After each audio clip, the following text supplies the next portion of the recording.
All right, everybody, we'd like to begin today by giving you a look at the Terrans.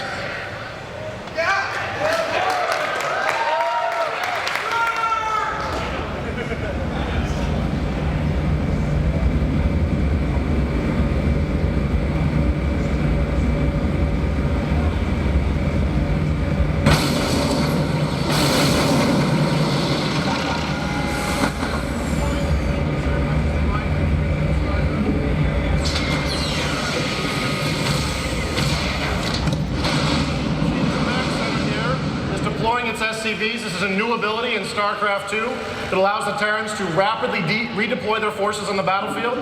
There's some buildings here you may recognize. We've got our factory in order to build our vehicles. We've got our barracks that allows us to create our infantry. And there's some add-ons here that you may not recognize. We've got our tech lab, which allows you to purchase advanced technologies for your infantry. And we've also got a nuclear reactor, which effectively gives this barracks an additional build queue, doubling its production capability. Now, what's special about these add-ons is a little different from the original Starcraft, is they're interchangeable. Not only from building to building, like these barracks, but I can also lift off this barracks and land its factory in its place. And once it's in position, this factory has all the advantages of that tech lab. It can purchase all kinds of vehicle upgrades, and I can purchase all of the advanced vehicles from that factory.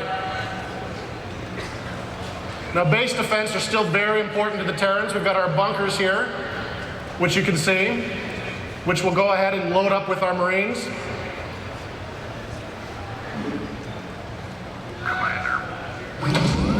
In addition to our bunkers, the Terrans also have a new base defense. They have a sensor tower, which they can upgrade into a radar tower.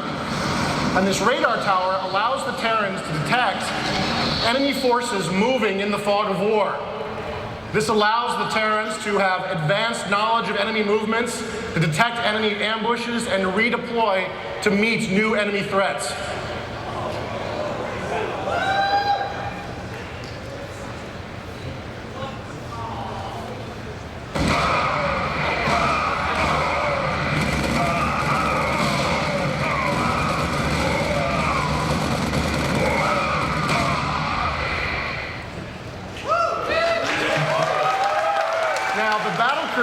Is back for the Terrans in Starcraft 2, and you can upgrade each battlecruiser to have its own special mega weapon. The Yamato cannon remains a popular choice. It allows the battlecruiser to do significant damage to single enemy targets.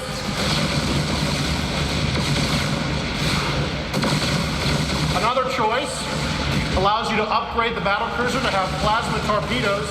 This does significant damage over a wide area against ground targets.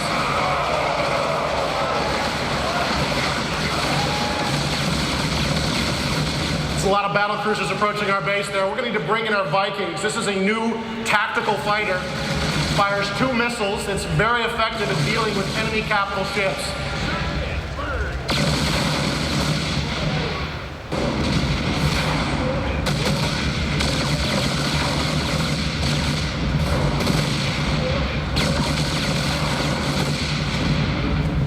The Viking also has a special assault mode.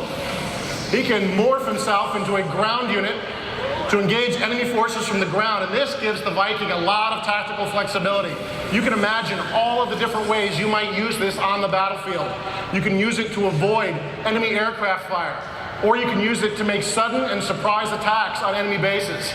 So we're going to take our Vikings, and we're going to fly north here and look for the enemy base, and once we found it, we're going to morph into our ground form and continue the battle on the ground.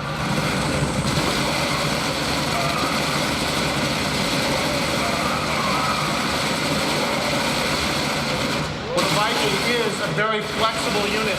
It's very vulnerable to a counterattack from a dedicated anti-ground unit like the siege tank.